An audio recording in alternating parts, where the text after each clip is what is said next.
까지 말씀입니다. 갈라디아서 5장 1절부터 15절까지의 말씀입니다.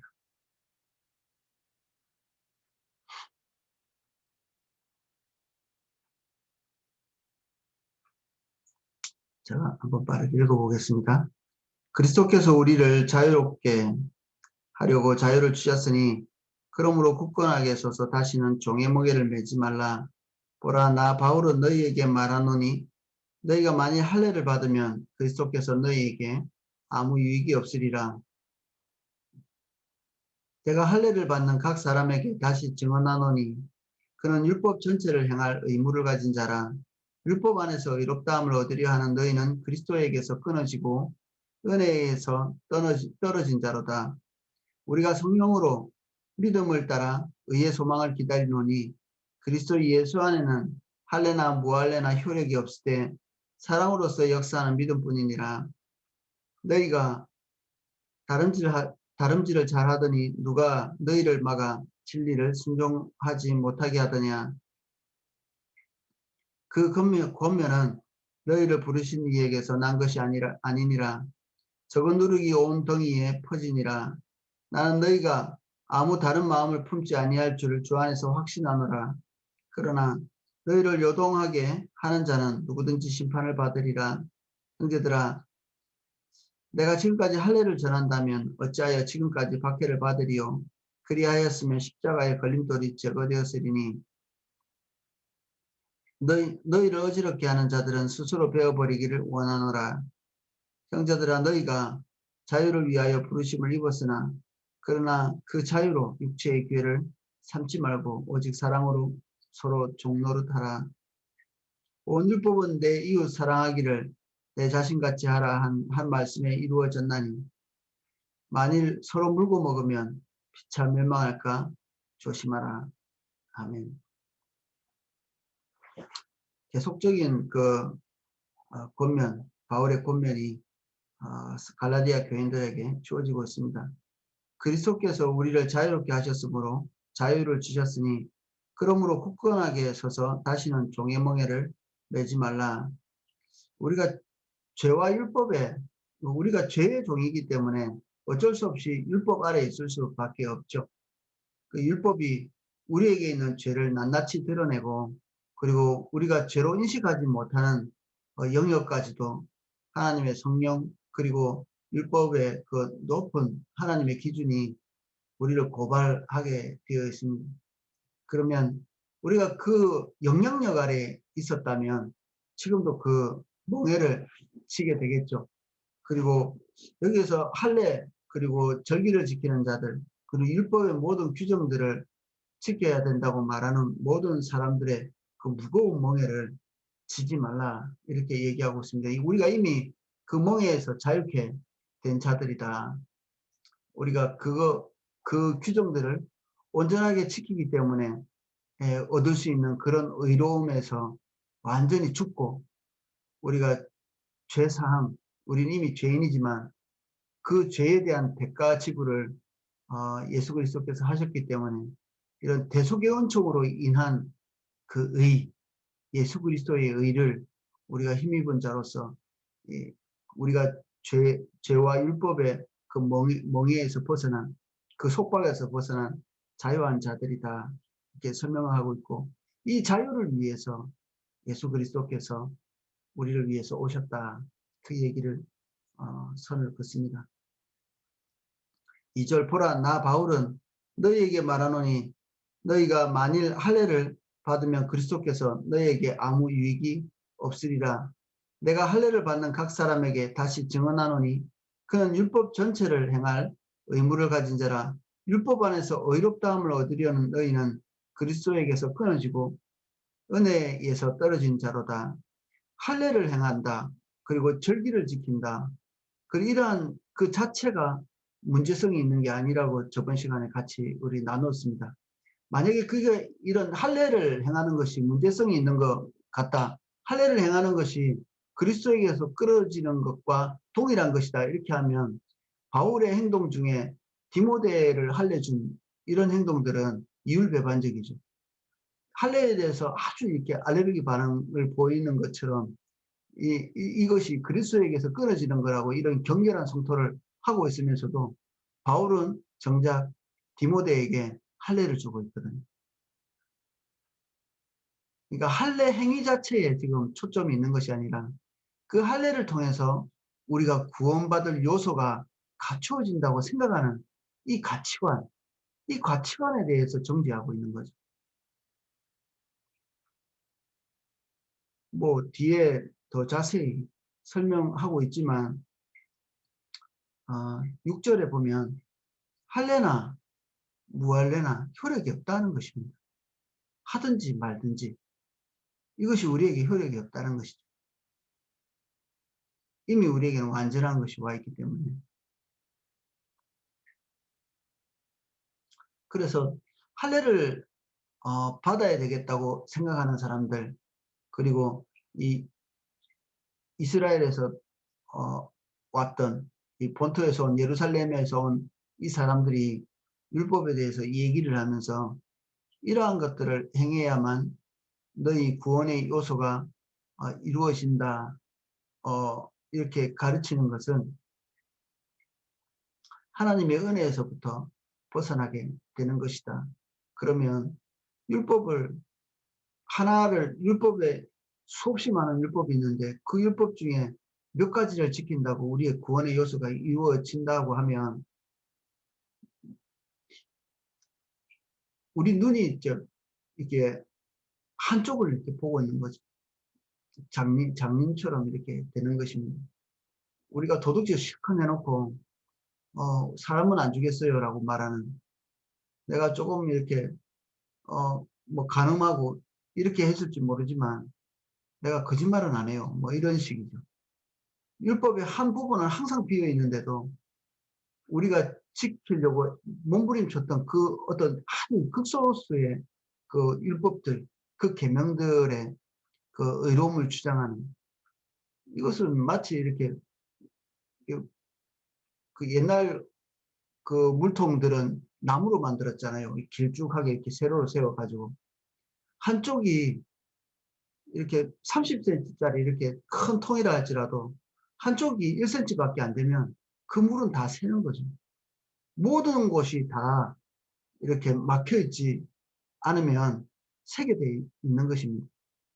그래서 우리는 깨진 단지같이 모든 것이 다 깨어지지 않는다 할지라도 결국 물이 새 나가는 것은 똑같은 거죠. 우리가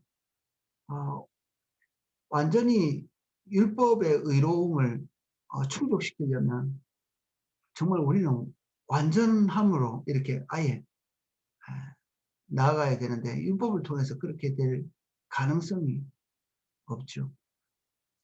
그래서 너희들이 부분적인 그 가르침, 율법적인 가르침을 받아들이고자 한다면 그래, 좋다. 율법이 말하고 있는 모든 요구를 너희들이 다 지켜야 된다. 이 얘기를 하고 있죠. 한두 개가 아니라 율법이 주장하고 구약이 주장하고 있는 모든 율법들, 그것들에 대해 완전함을 내게 보여라. 이런 얘기죠. 불가능한 일이죠. 불가능한 일입니다. 우리가 성령으로 5절, 우리가 성령으로 믿음을 따라 의의 소망을 기다리노니, 사실 우리에게는 하나님이 주신 의에 대한 갈망이 있습니다. 의. 우리는 이미 창조 때에 하나님의 의를 맛본 자거든요. 우리가 하나님에게서 나왔기 때문에 하나님의 형상이 있고, 그래서 우리 속에는 하나님스러운 것, 이 표현이 좀 그러면 하나님하고 비슷한 것, 할 수 있으면 하나님과 똑같은 것, 이것에 대한 동경이 있게 되어 있습니다.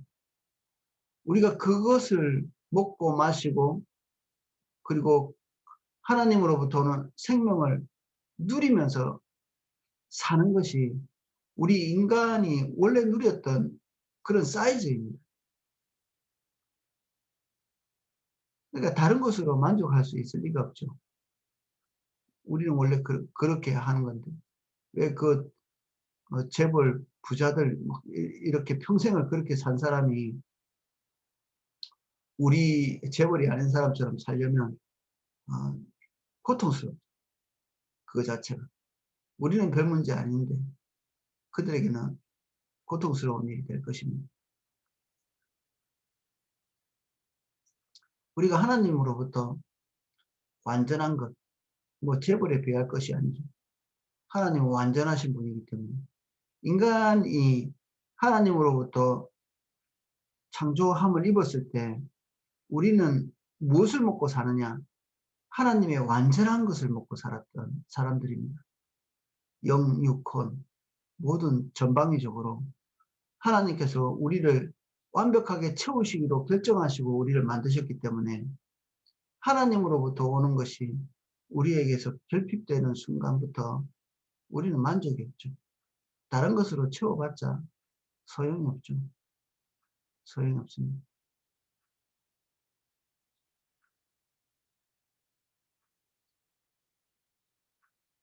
그래서 우리에게는 그 본능적으로 하나님처럼 의롭고 하나님처럼 거룩하게 되고 싶은 욕구가 있습니다.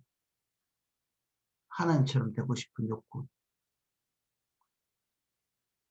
그런 욕구가 어쩌면 사람들이 수없이 이렇게 달려가고 있는 철학, 도덕, 윤리 이런 것들을 만들어내는 것이기도 하죠. 무엇이 의로운지는 잘 모르겠지만 막연이라도 의롭고 싶고 어떻게 하는 게 착하게 사는 건지 모르겠지만 그래도 막연히나마 착하게 살고 싶고 자기의 죄된 것에 대해서 미처 다 보지 못할지 모르지만 자기가 죄 있는 후 발견되는 것은 싫거든요. 이게 인간이 가지고 있는 그 설명할 수 없는 윤리성입니다. 윤리. 이것은 자연주의에서는 발견될 수 없는 것들입니다. 그냥 생존 자체, 생존 자체에 대한 그 욕구만 있다면 우리가 윤리를 추구하려고 하는 그 본능적인 이런 출처가 도대체 무엇인지 설명할 길이 없습니다.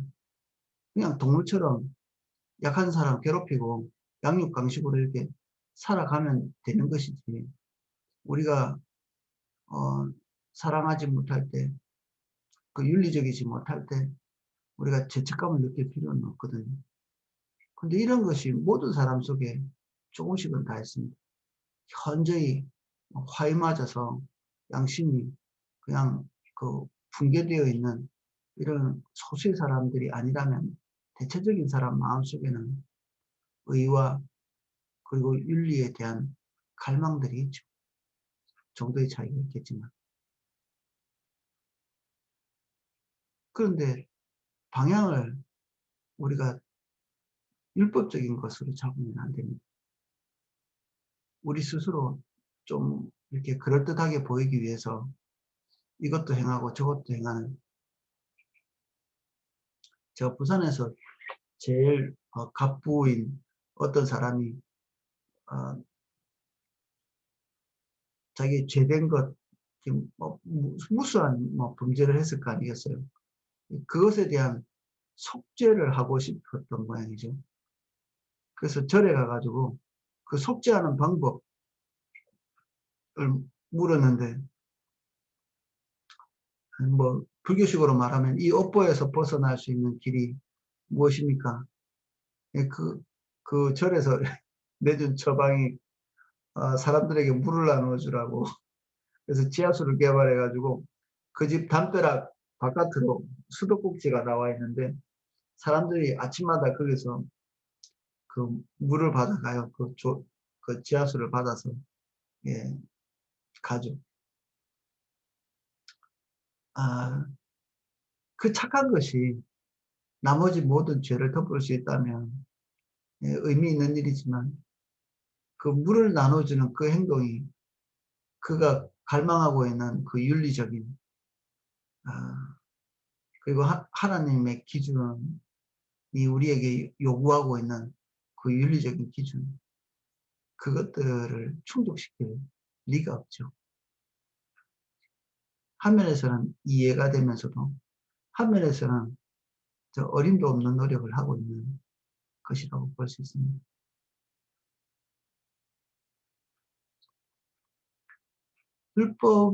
율법을 통해서, 그리고 할례를 통해서, 그리고 규정을 지키는 여러 가지 일들을 통해서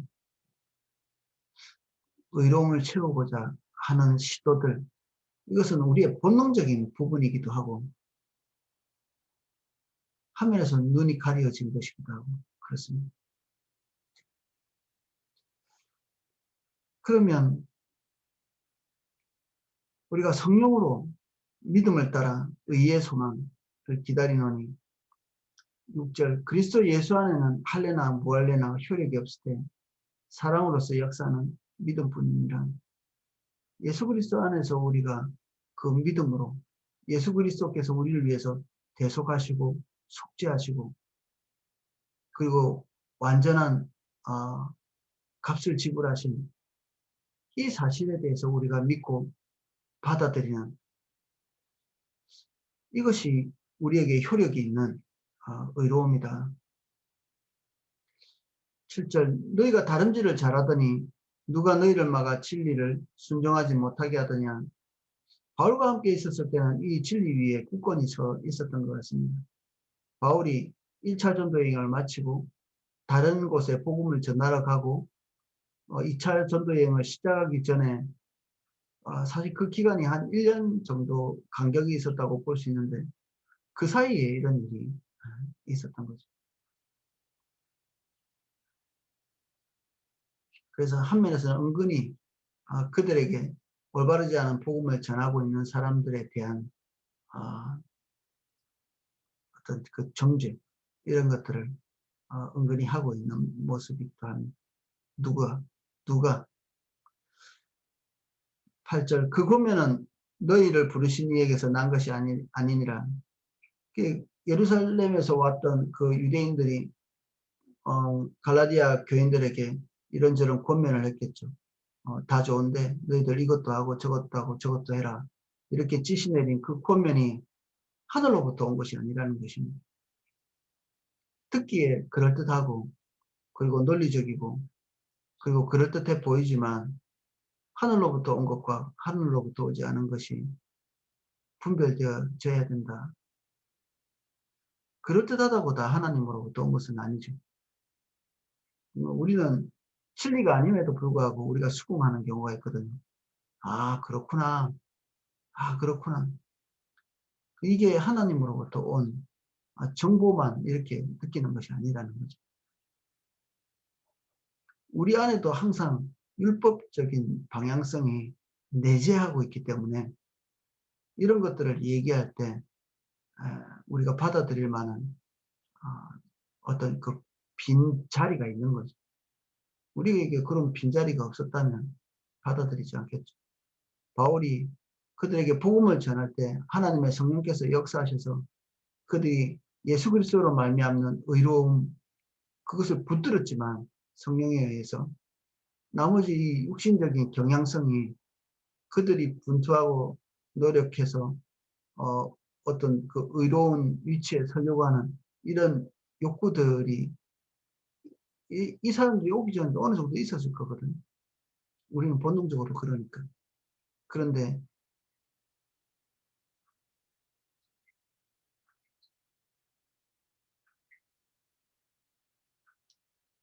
그렇게 전한 것이 하나님으로부터 온 권면이 아니기 때문에 우리 마음을 지켜야 되는 거죠.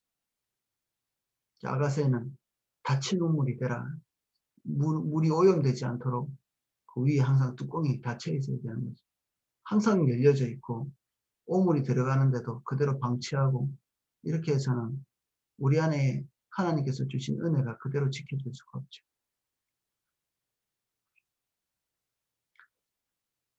9절 적은 누룩이 온덩이에 퍼지느니라. 죄가 우리 안에 들어오면 그대로 가만히 있으면 되는데 그렇지 않다는 것입니다. 이 율법적인 것이 들어올 때 규정 몇 개 잘못됐구나.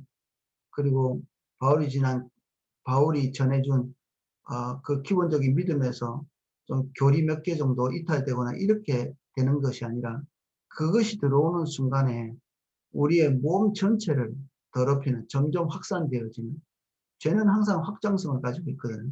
그대로 있지 않습니다. 항상. 그래서 회개하지 않으면 그 죄가 우리의 존재 자체를 몽땅 삼키게 되어 있습니다. 그래서 구원파처럼 우리는 과거의 모든 죄, 미래의 모든 죄까지 다 용서받았기 때문에 회개가 필요 없다고 얘기하면 아주 곤란한 일이 생깁니다. 우리가 죄가 분명히 현재적으로 그리고 미래에도 죄는 우리 속으로 파고들고 그 침투에 들어올 건데 우리가 그런 것들을 회개하고 그리고 베드로가 발을 씻는 것처럼 예수님께 가서 이렇게 발을 씻지 않으면 그 죄가 우리에게서 확장성을 가지고 우리를 지배하게 됩니다. 누룩같이. 이 누룩은 천국 교회에도 누룩이 나오는데 그 천국의 성질도 조용히 이렇게 퍼져나가는 그 생명력을 가지고 확장하는 이 확장성이 있는데 죄도 역시 우리 안에 들어가서 조용히 은밀하게 확장해 나가는 이런 성질이 있죠. 10절 나는 너희가 아무 다른 마음을 품지 아니할 줄 주 안에서 확신하노라.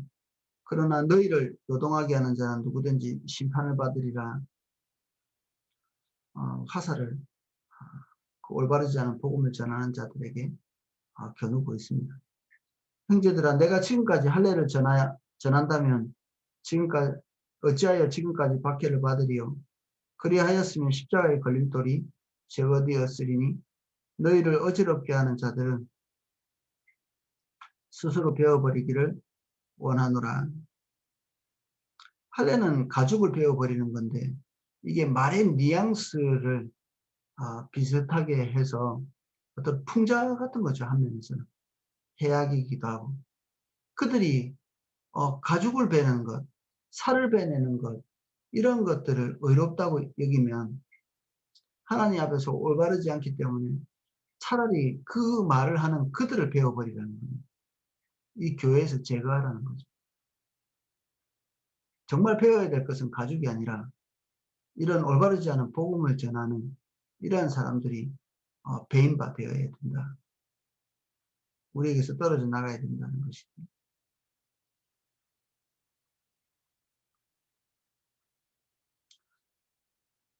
십자가의 복음이 훨씬 더 편하게 예수님을 믿는 것 같지만 사실은 이 십자가의 복음에 어마어마한 역경이 있죠. 육신적이라고 다 안락하고 편안한 것이 아니고 우리의 자원을 신뢰하는 것이 육신적인 것이거든요. 우리는 복음이 예수님의 십자가의 공로를 받아들이는 거저 주신 은혜를 받아들이는 그 은혜에 기대고 있다고 해서 그게 더 편할 거라고 생각할지 모르겠는데 이것은 우리의 육신을 끊임없이 거스리는 것입니다. 우리의 육신은 의외로 우리가 가지고 있는 자원을 10분 활용해서 우리가 원하는 것, 그것이 구원이라 할지라도 우리가 원하는 것을 그런 분투를 통해서 얻는 것을 되게 즐겨합니다. 우리가 뭔가라도 숟가락을 놓는 것에 대한 자부심. 그래서 구원에 대해서도 우리의 숟가락을 놓으려고 하는 이게 육신적인 일인데 모든 사람이 이런 경향성을 가지고 있는데 바울이 전한 그리고 하나님으로부터 받은 이 복음의 계시가 그렇게 하고 있지 않기 때문에 그렇게 하는 모든 사람들에게 박해의 대상이 되는 거죠. 비난의 대상이 되는 것이고. 형제들아 너희가 자유를 위하여 부르심을 입었으나 그러나 그 자유로 육체의 기회를 삼지 말고 오직 사랑으로 서로 종 노릇하라. 이 복음이 사실 육체를 안일하게 만들 가능성이 있다는 사실을 바울이 내다보고 있죠. 바울은 전혀 그렇게 살지 않고 자유인으로서 예수 그리스도의 그 법 아래서 있었다 이렇게 얘기하고 있는데, 우리가 흔히 보는 것처럼 복음 자체가 안일하고 나태하게 우리를 만드는 그런 가능성을 내포하고 있다고 여기 말하고 있죠. 전제하고 얘기를 하고 있는 것입니다.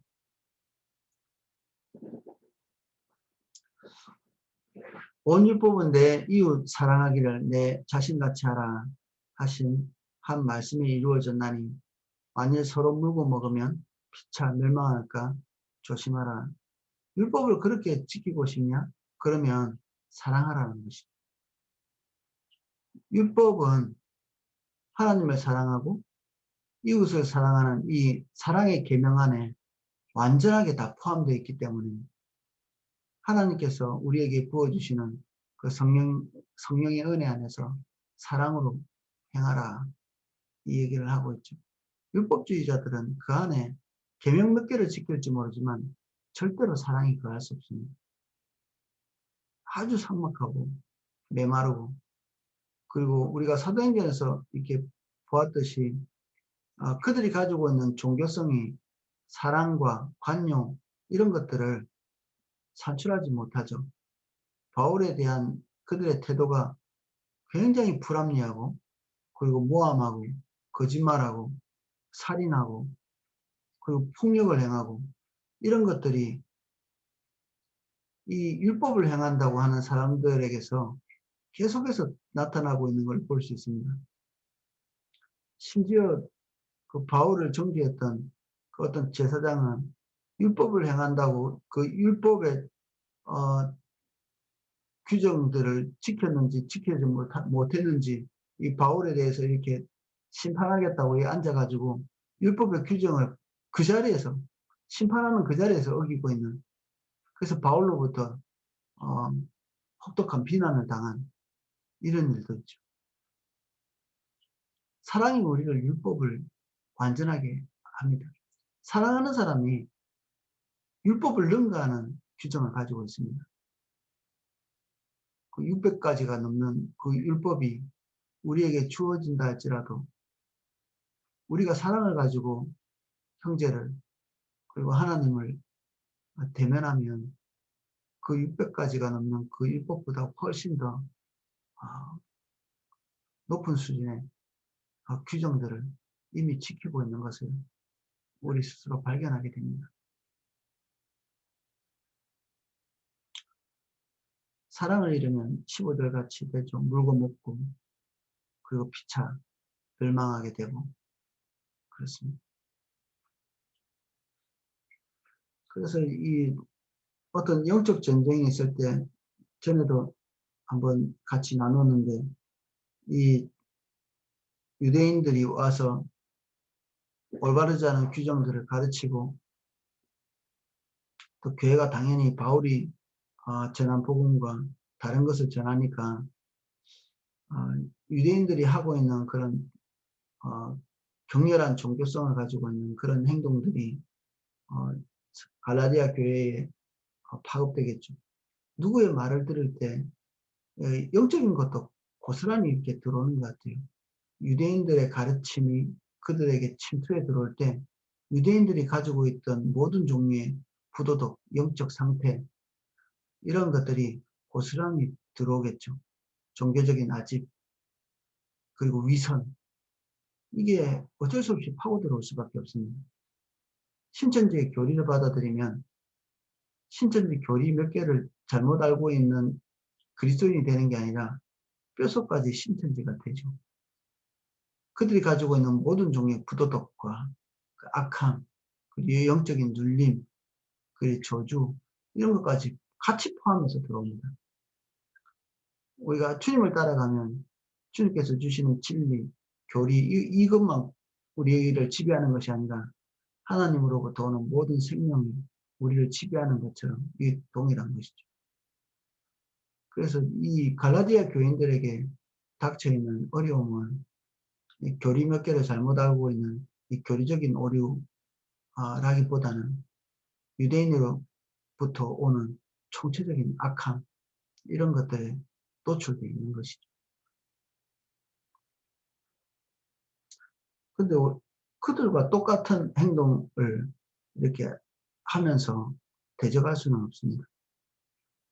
정부나 언론이 기독교와 교회에 대해서 부정적인 소문을 계속해서 낸다고, 그럼 우리도 정부에 대한 부정적인 얘기를 계속하고, 그리고 언론에 대해서 그 부정적인 얘기를 계속하고 공격하고 서로 비난하고, 이렇게 하면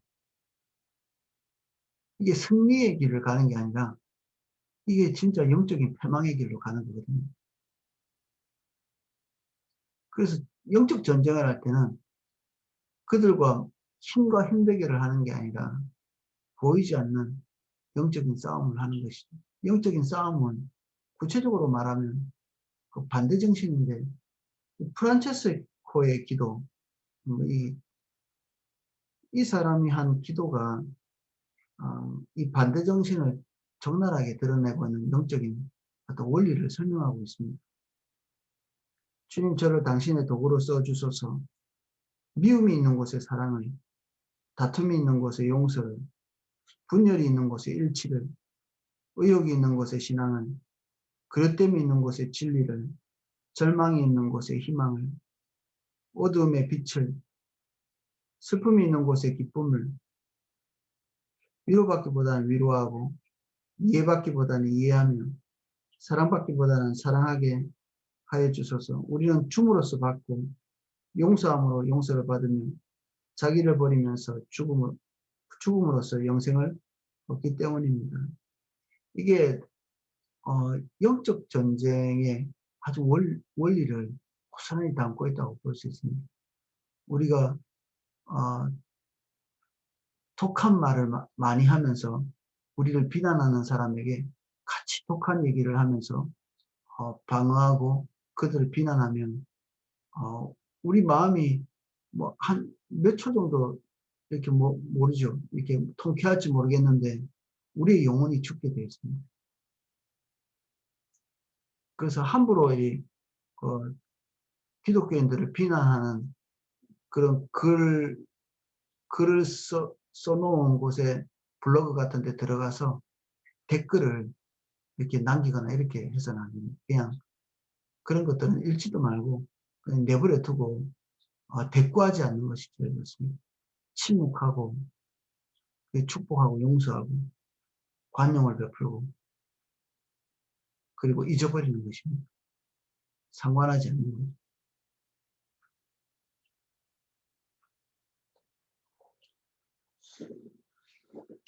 갈라디아 교인들에 대한 그 바울의 권면이 대원리상으로 볼 때는 이제 요 정도 하고 있습니다.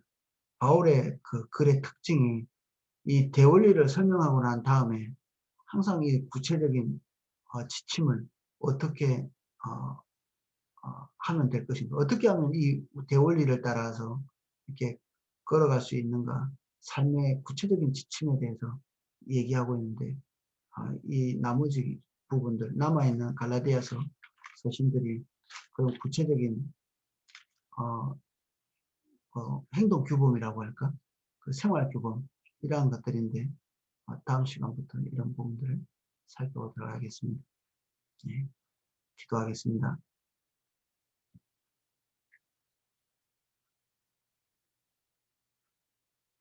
주님, 우리가 악한 일, 악한 태도, 또 격렬한 종교심 때문에 진리에 기반하지 않은 종교적인 감성으로 인해서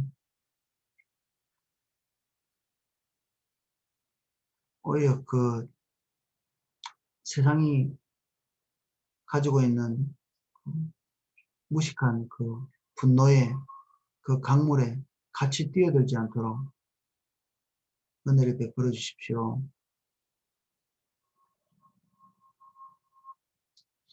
우리가 피부를 접하고 있는 주변의 환경들이 우리에게 닥쳐오는 대로 그대로 행하는 것이 아니라 오히려 그 모든 환경에 대하여 반대 정신으로 행할 수 있도록 도와주십시오.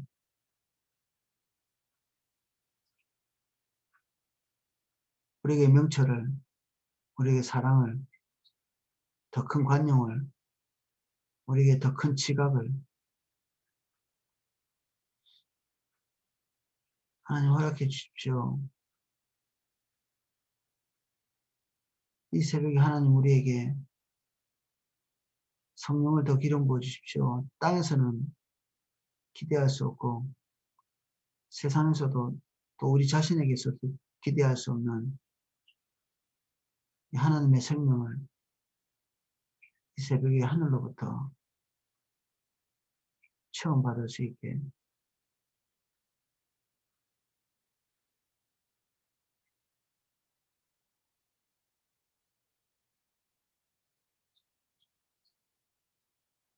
성령의 인도를 받게 해주십시오. 저희들 말하고 행동하는 모든 곳에 성령님의 지도를 기대합니다.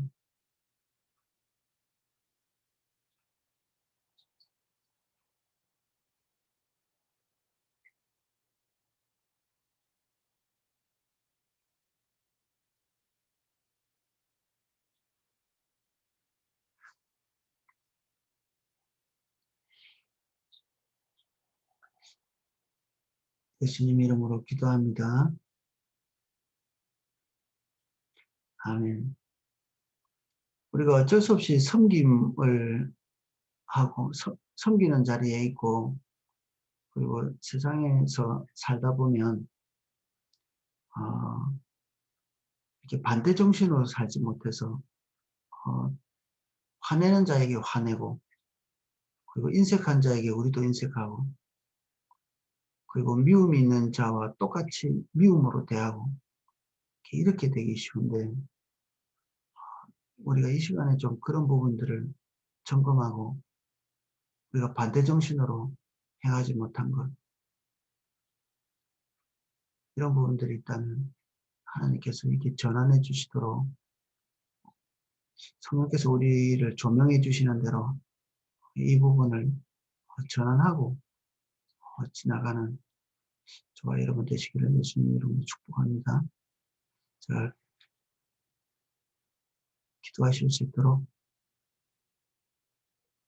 음악을 방송해 드리겠습니다.